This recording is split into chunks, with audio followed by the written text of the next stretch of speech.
오늘 우리에게 주신 말씀은 창세기 23장 1절에서 20절입니다.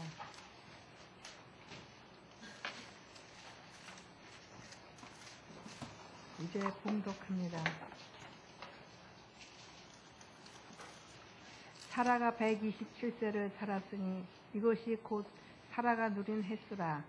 사라가 가나안 땅 헤브론 곧 기럇 아르바에서 죽음에 아브라함이 들어가서 사라를 위하여 슬퍼하며 애통하다가 그 시신 앞에서 일어나 나가서 헷 족속에게 말하여 이르되 나는 당신들 중에 나그네요 거류하는 자이니 당신들 중에서 내게 매장할 소유지를 주어 내가 나의 죽은 자를 내 앞에서 내어다가 장사하게 하시오. 헷 족속이 아브라함에게 대답하여 이르되 내 주여 들으소서. 당신은 우리 가운데 있는 하나님이 세우신 지도자이시니 우리 묘실 중에서 좋은 것을 택하여 당신의 죽은 자를 장사하소서. 우리 중에서 자기 묘실에 당신의 죽은 자 장사함을 금할 자가 없으리이다.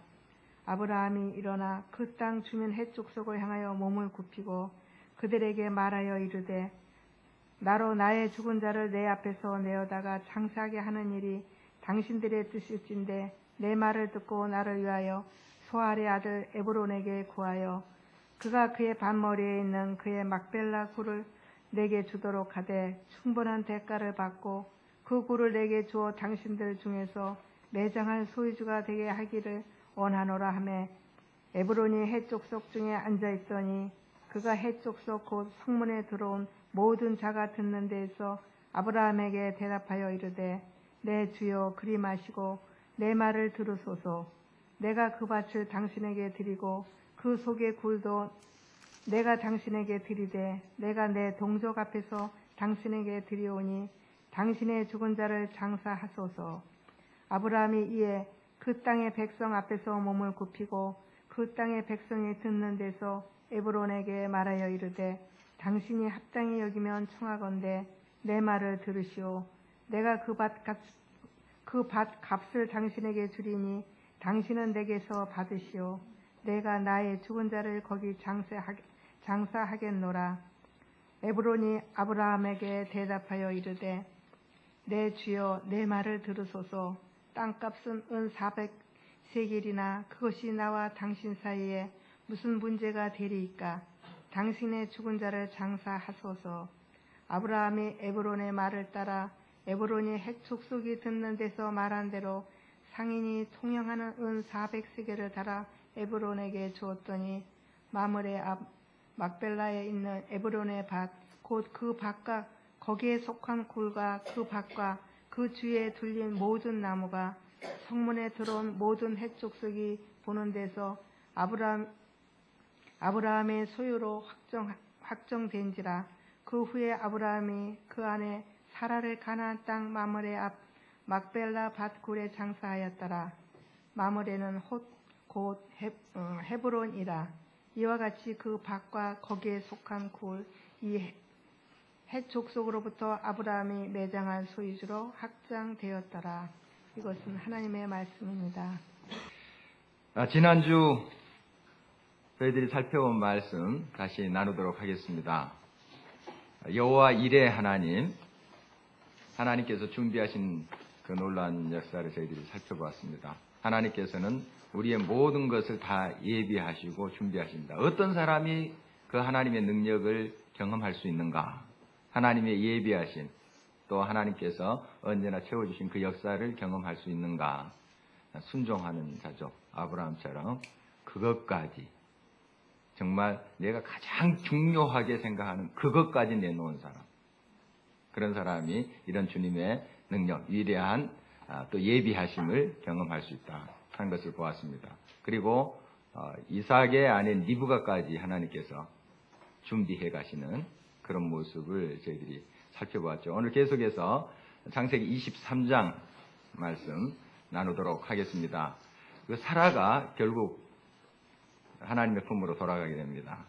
1절 말씀 다시 한번 한 목소리로 읽어보십니다.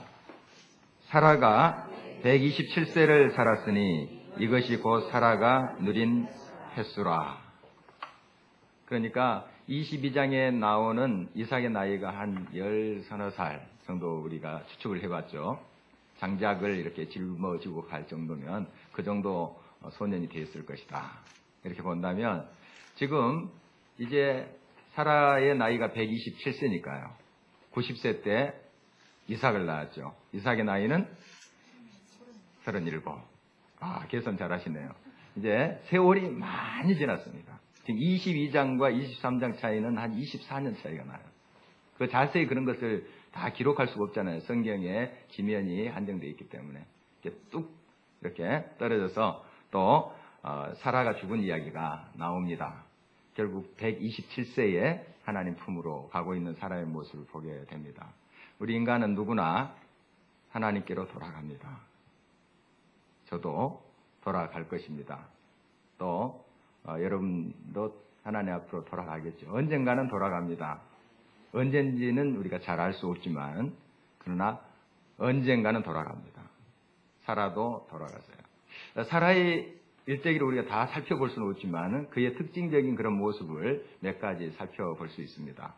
사라가 몇 세 때 아들을 낳나요? 90세 때.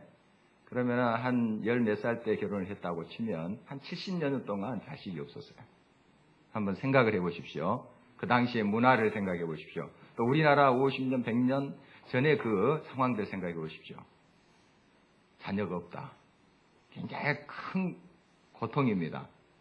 그래서 할 수 없이 자기 여종인 하가를 아브라함께 들여보내서 아들을 얻지 않습니까? 그 견딜 수 없어서 그런 거예요. 아브라함이 내가 아들 낳아야 되겠다, 처보돼야 되겠다 해서 그렇게 이스마엘 낳은 거 아니잖아요. 성경 우리 자세히 보면은 사라가 그렇게 한 겁니다. 사라가 자기 여종을 자기 남편에게 들여보낸 거예요. 왜 이것이 기뻐서 그랬겠어요?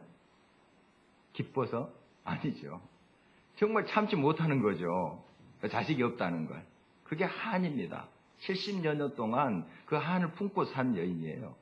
한번 생각을 해보십시오. 얼마나 주눅이 들었겠습니까? 그리고 또 2번이나 남이 첩이 될 그런 처지가 될 뻔했습니다.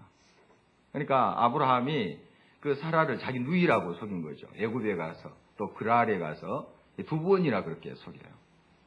그래서 하마터면 다른 사람이 첩으로 갈 뻔했어요.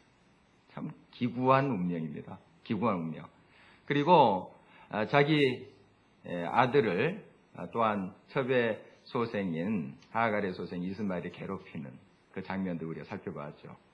그냥 그런 모습들을 이제 보면서 굉장히 첩으로부터 또 멸시를 받은 적도 있었고 이런 이제 삶을 살았습니다. 아브라함이 큰 감을 이루었죠. 부자입니다. 부잣집에 시집을 간 거죠. 그래서 잘 살았습니다. 먹고 사는 문제는 별 문제가 없었던 것 같습니다. 그러나 정말 정작 그 당시에 자녀가 없다는 것, 그것은 그에게 큰 한이었고 고통이었을 것이다. 우리가 그렇게 능히 추측해 볼 수 있습니다.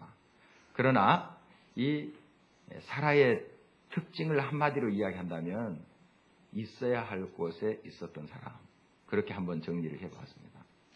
있어야 될 곳에 있었던 사람. 참 이것만큼 귀한 게 어디 있겠습니까? 그 많은 사역을 할 수 있습니다. 일을 할 수 있어요. 또 많은 걸 성취할 수 있습니다. 그러나 자기가 있어야 될 그 자리에 머무는 것, 이것만큼 아름다운 것이 없습니다. 귀한 게 없어요. 예수님의 제자 되는 것도 예수님 말씀 많이 듣고 또 성경 줄줄줄 외우고 사실 이런 것도 중요하겠죠. 그러나 예수님과 함께 하는 것, 예수님이 가는 곳에 그 옆에 함께 하는 것, 이것이 예수님의 제자입니다. 우리가 이제 교회 사역을 하는데 여러 가지 일을 할 수 있겠죠. 시간도 내고 달란트 내고 또 물질도 내고 여러 가지 일을 하는데 참 이것도 중요합니다. 그래야지 일이 되니까요. 가장 큰 사역이 뭔가 내가 꼭 있어야 될 그 현장에 있는 것. 때로는 이제 연세 드신 우리 성도님들이 저는 이제 아무것도 할 수 없으니 참 짐만 되고 죄송합니다. 뭐 이런 이제 말씀들을 하세요. 그런데 사실 그렇지 않습니다. 저는 그때마다 그 자리에 항상 계신 것이, 그 자리를 지키고 그 자리에 계신 것이 저희들에게 큰 힘입니다. 그리고 마음으로 동참하고 기도하고 하는 것이 얼마나 큰 힘입니까? 가정에서도 그렇죠. 우리 이제 연로하신 부모님들 자녀들에게 짐이 된다 하면서 얼마나 미안해하고 이렇게 또 내가 빨리 하늘나라에 가고 싶다 이런 소리 하잖아요. 저희 어머님도 이제 엊그저께 또 만나러 갔는데요. 자녀들 더 이렇게 짐을 지어주지 않고 조용히 잠자듯이 갔으면 좋겠다. 지금 굉장히 이제 쇠약해지고 계세요. 이제 식사도 못 하시고 그런 가운데 계시는데 그런 말씀을 하세요. 그러면서 주님밖에 없다. 뭐 이런 이제 고백을 하셨어요. 그때마다 이제 두 손을 꼭 잡고 기도하면서 어머님이 이 자리에 계신 것이 저희들의 큰 힘입니다. 어머니의 기도가 얼마나 큰 힘인지요. 그렇게 제가 말씀을 드려요. 진심입니다. 진심이에요. 그 자리에 있어주는 것, 그리고 마음을 동참하는 것. 물론 같이 있으면서 방해만 하면 어떡합니까? 그것은 안 되는 것이죠. 같이 있으면서 내가 여러 가지로 참여할 수는 없지만 적극적으로 행동을 참여할 수는 없지만 그 자리에 항상 머물면서 미소 지으면서 후원해주고 응원해주고 기도하는 것 얼마나 큰 사역입니까? 굉장한 사역이에요. 내가 꼭 있어야 될 곳에 있는 것. 가정에서도 마찬가지입니다. 주부로서 또 가장으로서 자기가 지켜야 될 그 자리를 지키는 것. 물론 유능해서 가정들을 또 먹고 풍족하게 누릴 수 있도록 해주는 것도 참 좋은 일이죠. 그러나 항상 아버지의 그 자리에 있는 것. 많은 것을 자녀들에게 베풀지 못한다 할지 물질적으로. 그러나 항상 마음으로 사랑하고 용납하고 기도해주고 그 자리에 서 있는 그 모습이 가장 큰 것이 아니겠습니까? 이 사라가 그런 사람입니다. 보면은 대단한 여인 같지는 않습니다. 좀 어떻게 보면 평범한 것 같아요. 또 남편이 내 누이라 해라 했더니 그냥 알겠습니다. 이런 여인이 어디 있어요? 그냥 한번 딱 째려보면서 뭐요 하면서 이렇게 해야 되는데 그냥 또 가요.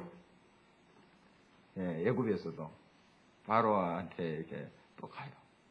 그런 모습 보면은 조금 모자란 여인 아닌가 뭐 이런 생각도 좀 들 정도로. 하지만 이 여인이 굉장한 것은 자기 자리를 항상 지켰던 것이죠.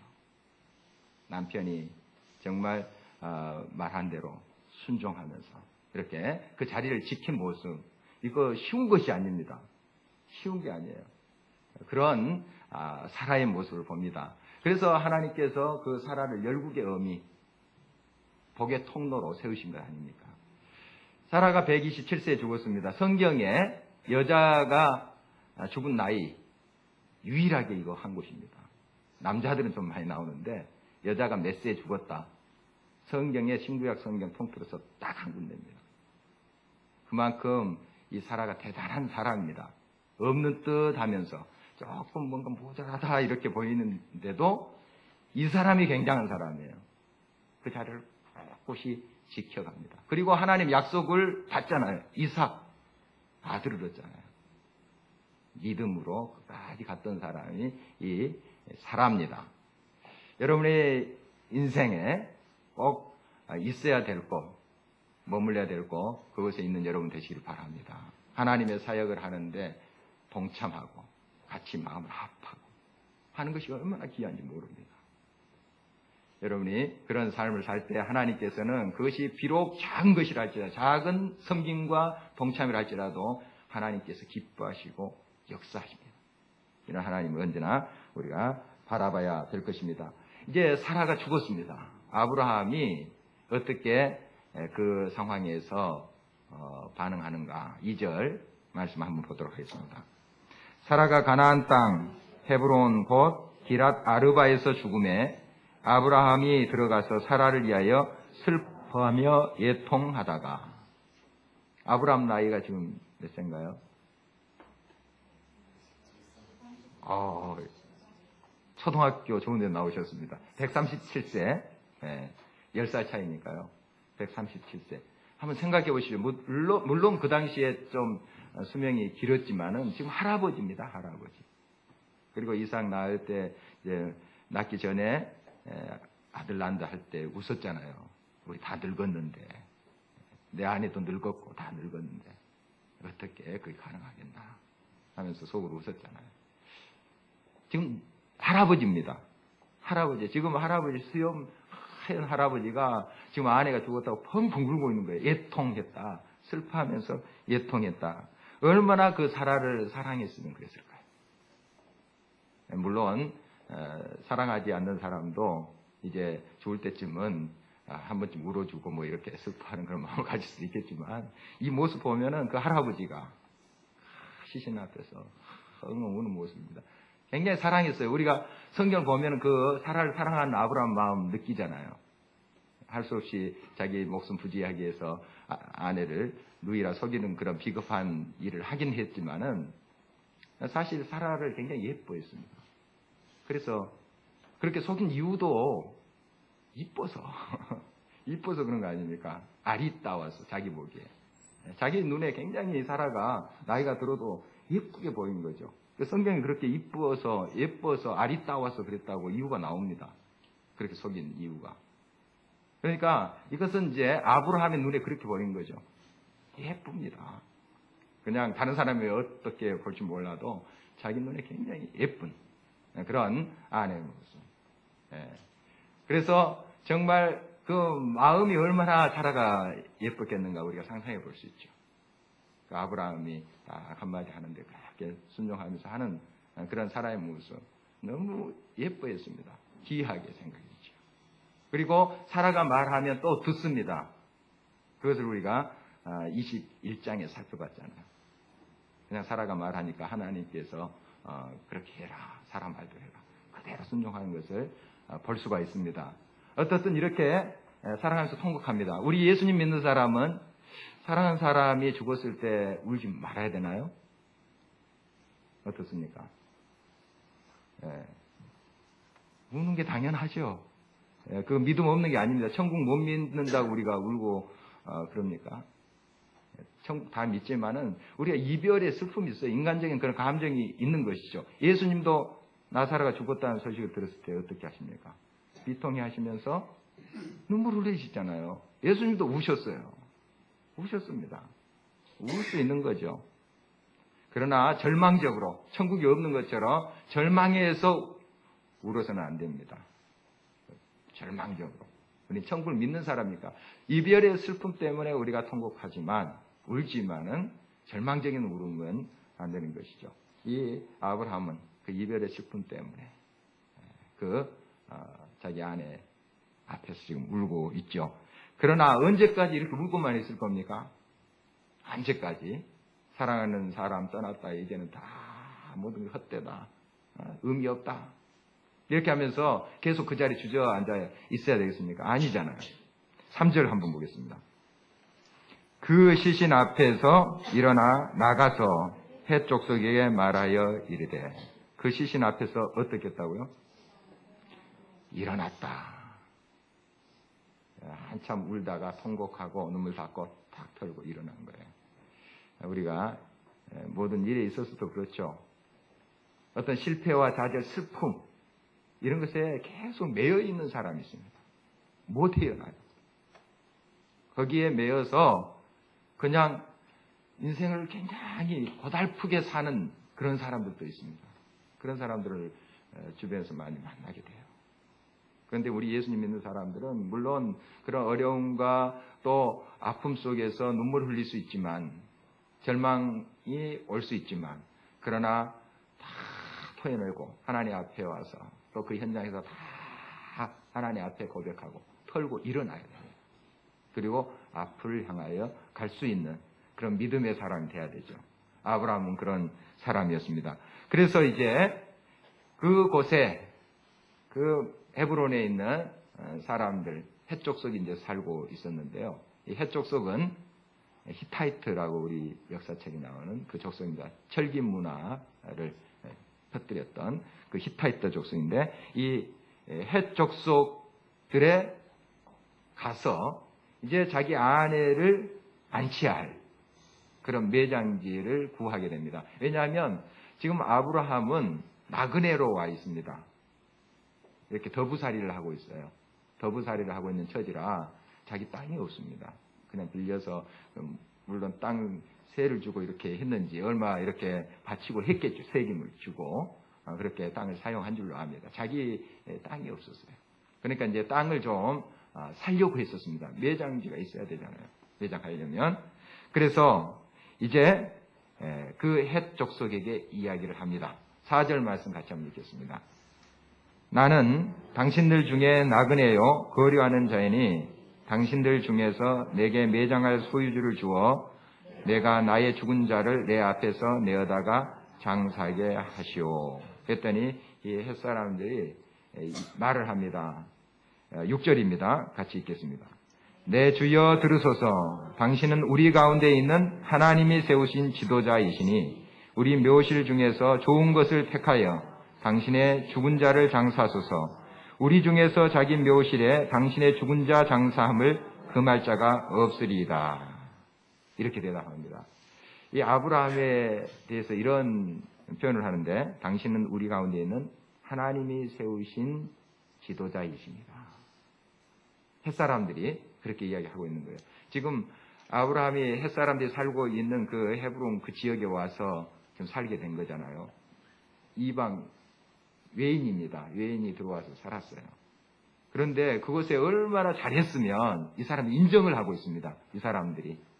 우리들의 지도자입니다. 그리고 하나님이 당신과 함께함을 우리가 알겠습니다. 이렇게 고백합니다. 그리고 그저 그 땅을 주려고 그래요. 매장지 그냥 가져가십시오. 좋은 땅 골라가지고 가져가십시오. 이렇게 지금 반항하고 있잖아요. 이거 쉽지 않습니다.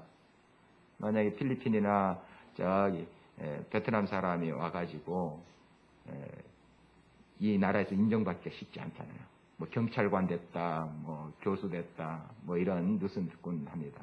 뭐 국회의원 됐다. 이거 쉽지 않잖아요. 인정받고 그만큼 지도자가 된다는 거 쉽지 않습니다. 지금 성문에 사람들이 쫙 앉아 있어요. 성문은 그 앞에 앉아 있다는 것은 그곳은 재판하는 곳입니다. 그리고 모든 그 마을의 일들을 의논하는 자리에 성문이라는 그곳이. 성문에 아무나 앉아 있는 것이 아닙니다. 지도자급이 앉아 있는 거죠. 그리고 이제 백성들이 뭐 이렇게 또 구경거리 있나 하면서 이제 이렇게 몰려있는 그런 모습입니다. 성문에 지도자들이 이렇게 앉아 있어요. 그 사람들이 지금 당신도 우리의 지도자입니다.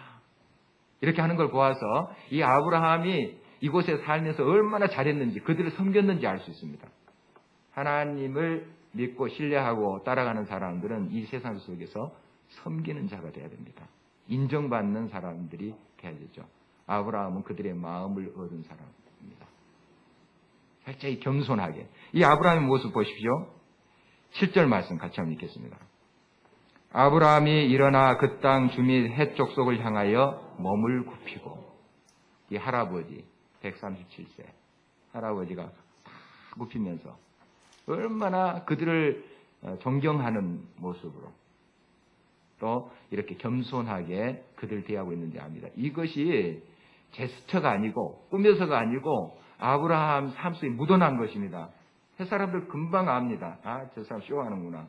금방 알죠. 자기들과 살면서 그걸 다 보호한 것이죠. 이 아브라함이 얼마나 진실한 사람이고 자기들을 존경하면서 서로 하나님을 믿지 않는 해족속이지만 그래도 그들을 섬기고 어떻게든 하나님의 사랑으로 그들을 인정하고 하는 그런 모습을 그들이 보았기 때문에 이런 말을 하는 것 아니겠습니까? 그리고 이렇게 대하는 것 아니겠습니까? 우리가 이 세상 속에 이와 같이 살아야 됩니다. 아브라함처럼. 물론 세상이 우리를 핍박할 수 있습니다. 우리가 정의롭게 살 때 또 핍박할 수 있어요. 그건 또 다른 겁니다. 정의롭게 살다가 하나님 말씀대로 살다가 핍박당하는 거 있을 수 있어요. 그러나 우리가 잘못해서 우리가 하나님 앞에 또 사랑 앞에 잘못한 일을 해서 징계를 받고 또한 비방거리가 된다는 것. 이건 또한 우리가 항상 경계해야 될 그런 부분이죠. 항상 우리가 우리의 삶을 통해서 다른 사람을 유익해 하고 섬기는 그런 삶을 삶으로 인정받는 그런 삶이 돼야 되겠습니다. 겸손이 이것을 가능케 합니다. 성실함과 진실함이 이런 존경과 인정함을 받게 되는 것이죠. 그래서 이제 헷 족속들이 그걸 다 좋을 대로 취하라고 합니다. 그러나 아브라함은 아닙니다. 내가 그 매장지의 값을 지불하겠습니다. 이런 말을 했습니다. 9절 말씀 같이 한번 읽겠습니다. 그가 그의 밭머리에 있는 그의 막벨라 굴을 내게 주도록 하되 충분한 대가를 받고 그 굴을 내게 주어 당신들 중에서 매장할 소유주가 되게 하기를 원하노라 하며 그 헷족속 중에 에브론이라는 사람이 앉아 있었어요. 그 사람도 이제 지도자인데 그 사람의 밭을 미리 본 것 같아요. 그 사람이 가지고 있는 그 굴을 본 것 같습니다. 굴이 꽤 있었나 봐요. 이제 매장지들이 있겠죠. 그렇게 준비해 놓은 매장들이 있었는데 아브라함이 참 준비성이 많은 것 같아요. 이렇게 쭉 보면서 에브론 저 막벨라 굴이 좋겠다 이렇게 생각한 거죠. 그래서 그 자리에 있는 에브론에게 이야기한 겁니다. 밭 그 끝에 여기 밭 머리라고 하는 것은 밭 이 끝에 붙어 있는 그 굴입니다. 가운데 있는 것이 아니라 붙어 있는 그 굴. 그걸 내게 좀 하십시오. 했더니 에브론이 아니 그냥 가져가십시오. 이런 겁니다. 에브론이 여러 사람들 앞에서. 지금 이 사람들 앞에서 지금 벌어지고 있는 이야기입니다.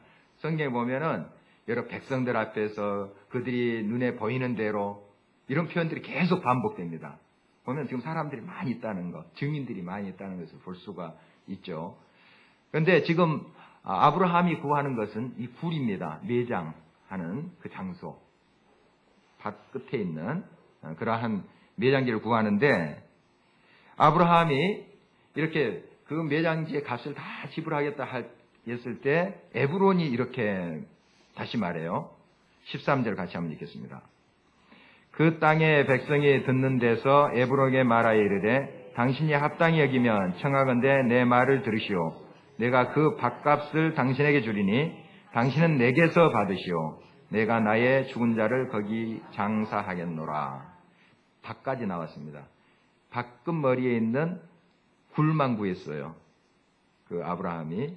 근데 이 에브론이 그 밭까지 가져가십시오. 이렇게 할 때 지금 아브라함이 이야기한 거예요. 자, 그런데 계속 이런 말이 나와요. 이제 에브론에게 아브라함이 그냥 내가 그 그 값까지 다 지불하겠습니다. 했더니 15절 에브론이 이렇게 이야기합니다. 같이 읽겠습니다.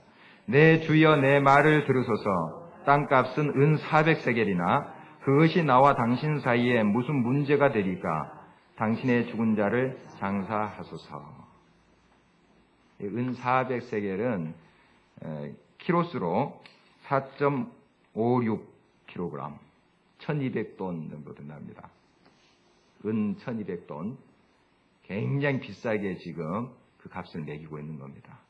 우리가 뭐 은 1200돈 얼마 된지 잘 모르죠.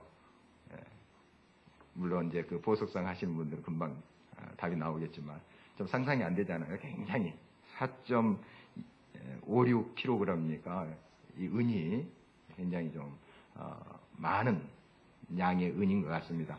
굉장히 비싸게 값을 지금 부르고 있는 거예요. 그러나 이 밭이 이만큼만 값어치가 있지만은 그냥 가져가십시오. 우리가 그렇게 계산을 쳐집니까? 이런 말인데 이 에브론의 말을 쭉 살펴보면 저희가 있는 것을 살펴볼 수 있습니다. 발견할 수 있습니다. 아브라함은 밭 끝에 있는 굴만 요구한 겁니다. 매장지만 요구한 거예요. 밭 요구하지 않았습니다. 그런데 밭까지 가져가십시오. 이렇게 에브론이 이야기했거든요. 그러니까 아브라함이 밭까지 다 내가 지불하겠습니다. 이렇게 돼요. 그리고 에브론이 한 400세겔인데 뭐 우리가 그렇게 계산 쳐집니까? 가져가십시오. 이렇게 한 거예요. 선물로 기꺼이 주면 우리가 그 호의를 그대로 받아들일 수 있죠. 그렇죠? 호의로 이렇게 우리가 받아들일 수 있습니다. 그런데 저의를 가지고 있으면 그거 받아들여서는 안 되죠. 나중에 그거 걸고 넘어집니다. 내가 줬잖아. 뭐 이렇게 할 수 있잖아요. 그러니까 선물로 이렇게 주는데 막 또 그것을 막 계산적으로 해가지고 정확히 한다고 이러면 또 이것이 경우가 아닌 것 같아요. 상대방을 무시하는 행위가 될 수 있습니다. 이게 참 분별하는 게 쉽지 않죠. 진짜 사심 없이 지금 주고 있는가. 근데 이건 너무나 큰 덩치니까 그 한 번 더 생각을 해야 되죠. 이거 선물로 주는 것이 아닙니다. 아니고 이 은 400세겔은 굉장히 큰 것인데 이제 아브라함이 딱 알고 있죠. 에브론의 마음을 알고 있습니다. 또 지금 에브론이 기꺼이 자기들에게 해준 것 많고 자기 또 족속에게 호의를 베풀고 또 무슨 마을 잔치 있으면 아브라함이 나서 가지고 양 보내고 소 보내고 막 했을 것 같아요. 충분히 아브라함은 그랬을 겁니다. 그러니까 이만큼 마음을 얻고 사람들의 신임을 받게 된 것이죠. 에브론도 뭐 기쁨으로 그냥 줄 수 있는 그런 마음이 지금 있는지 모르겠습니다. 그러나 1세대, 2세대 이렇게 지나가면 또 말이 달라집니다. 시간이 지나면 말이 달라져요. 그냥 준 건. 좋을 때는 좋죠. 그러나 이제 에브론이 혹시 섭섭한 일을 이제 아브라함이 느꼈다. 그러면 이제 본전 생각하는 거죠. 그런 경우가 생길 수 있습니다. 아브라함은 지혜로운 사람입니다. 그래서 철저히 그 바깥까지 다 지불합니다. 다 400세겔 딱 정확하게 재가지고 지불합니다. 여러 사람들 앞에서 계산을 정확하게 하고 있는 모습을 봅니다. 여러분의 삶에 호의로 주는 그 선물로 주는 것을 기쁨으로 받아들이는 것과 또한 어떤 계산을 해야 될 때는 정확히 해야 되는 거 분별할 수 있어야 됩니다. 계산은 정확하게 하시기 바랍니다. 비즈니스는 정확하게 갚으시고 또 호의로 준 것은 그 마음의 뜻을 잘 분별해서 받아들이고 하는 그러한 우리의 분별력이 있어야 되겠죠. 우리가 이렇게 끄트머리 애매한 것을 남겨두면 항상 불안합니다. 불안해요. 아브라함이 그저 그래 내게 준다고 다 받아들였다가는 항상 저 사람이 진짜 나에게 준 건가? 좀 태도를 보아서는 지금 뭔가 요구하는 것 같은데 하면서 자꾸 마음이 흔들립니다. 그때는 정확하게 계산한 거죠. 400세겔 딱 주고 그럼 깨끗하잖아요. 그 땅에 대해서는 그 굴에 대해서는 깨끗합니다. 계산을 정확히 해야 됩니다. 여러분의 삶이 이런 분별력을 가지고 계산을 정확히 할 때 불안함이 없죠. 제가 이제 청년 시절에 지리산 자락에 왔다 갔다 한 적이 있습니다. 그 주말에 내려가서 그 교회가 없는 곳에 가서 얘들 모아가지고 나무 밑에서 이렇게 성경 공부하고 이렇게 성경 이야기죠. 그런 거 하고 또 주일 예배 드리고 올라오고 해서 이제 월요일부터 또 수업이 있으니까 그렇게 한 적이 있었습니다. 그런데 이제 진주를 통해서 가는 방법이 있고요. 남원을 통해서 가는 방법이 있습니다. 지리산 자락이니까. 한 번은 이제 남원으로 올라가는 그런 경우였는데 이제 남원까지 버스비는 있었어요. 버스 싹은 있었습니다. 근데 기차 싹이 없는 거예요. 내 주머니에 기차 싹이 없습니다. 어떻게 할까? 버스 타고 가면서 막 이런저런 생각하는 것이죠. 무인승차를 해야 될 텐데 이제 무인승차해서 영문 이제 그 차장이 초검사할 때 어떻게 해야 될 것인가? 화장실로 숨어 하면서 막 계산한 거죠. 다 여러 가지 상상을 한 겁니다. 어떻게 할까? 그래서 내가 여기 전도하러 왔는데 하나님 일을 하기 위해서 여기까지 왔는데 그래도 되겠냐? 하면서 거기 이제 차장한테 사실을 말했습니다. 차 싹 없다. 그리고 나중에 서울 가서 다시 내가 여기 와서 갚겠다. 그래서 사정사정했어요. 태워주더라고요. 그래서 신문지 깔고 이제 바닥에서 왔는데 이제 서울역에 내렸습니다. 내려서 이제 나와서도 이제 그 검표하시는 분에게 제가 말씀드렸어요. 그리고 제가 가지고 있는 이제 영어 성경 책이 있었는데 이거 봐라 나 이제 신학생이다. 그걸 이제 밝히고 그 책을 맡겼어요. 제 이름 주소 적고 그리고 나중에 이제 갖다 줬는데 제가 이제 무슨 말씀을 드리려고 하냐면은 그 무인승차를 할 때 그 마음 한번 상상해 보십시오. 얼마나 불안합니까? 차장만 나타나도 이거 뭐 화장실로 가야 되나 어떻게 해야 되나 저 밑으로 들어야 되나 무인승차 할 때 계산은 정확히 하자는 거죠. 딱 지불할 때는 지불하는 겁니다. 어떻게든 딱 해서 계산이 정확해야지 내가 자유함이 있어요. 자꾸 뭔가를 남겨놓고 애매한 건 남겨놓고 하면은 내가 자유함이 없습니다. 불안합니다. 내가 가난하게 살더라도 계산이 깨끗한 사람 발 펴고 사요. 그런데 많은 것을 쌓아놓더라도 계산이 정확하지 않는 사람 불안합니다. 발 못 펴고 자요. 여러분 삶을 어떻게 사시겠어요? 모든 삶의 계산은 정확히 하십시오. 모든 삶의 관계를 정확하게 하십시오. 그럴 때 여러분에게 자유함이 있을 줄 믿습니다. 아브라함, 그는 하나님을 언제나 드러내는 삶이었습니다. 27절, 19절 말씀 다시 한번 읽어보겠습니다. 그 후에 아브라함이 그 아내 사라를 가나안 땅 마므리 앞 막벨라 밭굴에 장사하였더라. 마므리에는 곧 헤브론이라. 그래서 아브라함이 모든 계산을 철저히 정확히 한 다음에 자기 아내를 그 산 땅에 장사를 하고 있는 모습을 보게 됩니다. 얼마나 깔끔합니까? 삶이 딱 정리되어 있습니다. 이런 모습을 보게 되죠.